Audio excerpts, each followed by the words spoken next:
lelaki dipercayai terlibat dalam beberapa siri penipuan melibatkan transaksi tambah nilai touch and go tanpa penggunaan nombor PIN dikesan beraksi di 3 lokasi berbeza sekitar negeri Johor.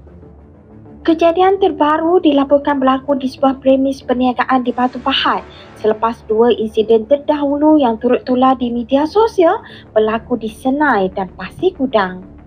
Menurut sumber, suspek yang memakai kemeja T berwarna orange dan bertopi itu dipercayai menggunakan taktik licik dengan berpura-pura membuat pembayaran secara cashless sebelum melarikan diri selepas transaksi gagal atau tidak disahkan. Rakaman kamera litar tertutup CCTV daripada beberapa premis menunjukkan kelibat individu sama berada di lokasi kejadian dengan modus operandi yang serupa. Orang awam yang mempunyai sebarang maklumat mengenai suspek diminta untuk menghubungi pihak polis bagi membantu siasatan. Setakat ini belum ada kenyataan rasmi dikeluarkan oleh mana-mana pihak berhubung jumlah kerugian dan tangkapan berkaitan kes tersebut.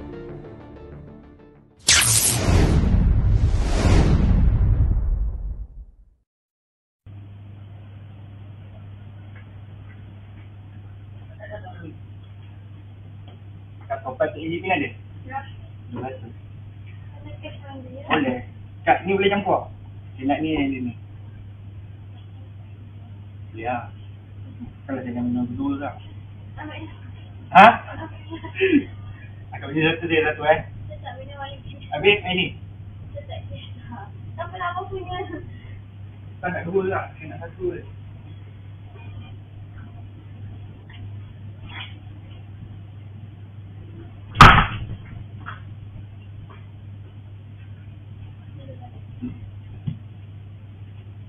Satu kak?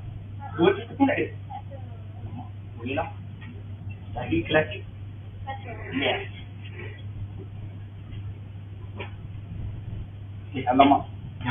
Duit kat kereta. Tadi kan anak-anak? Berapa kak? Masa 221.70. Ni akak punya satu.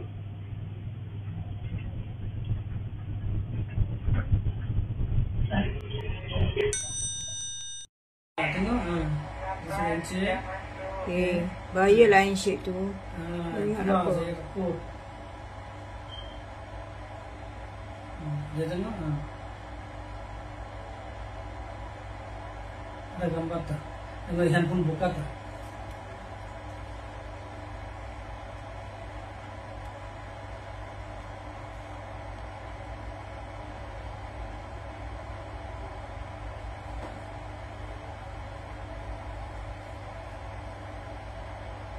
Dia pusing. Sana tak boleh kan? Dia belakang. Nampaklah nombor. Macam tu nombor nampak. Dia belakang. Saya tanya itu promosi.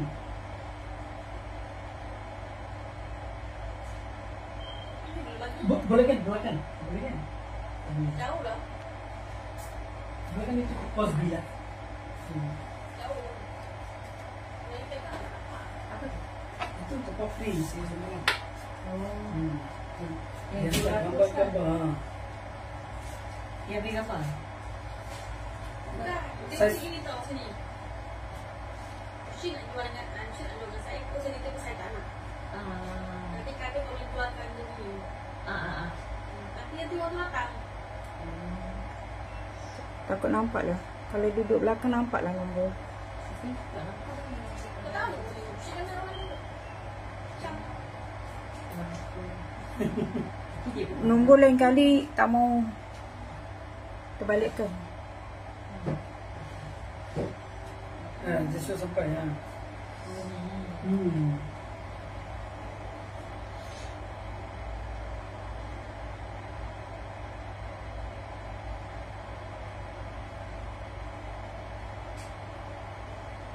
Dia sudah teragam bagian?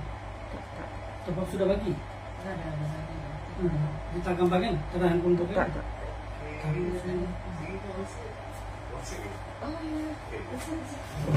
我这个周末找谁错？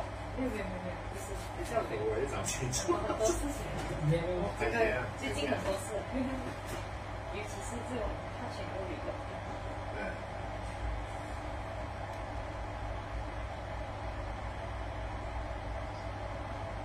不是晚上吗？你也是。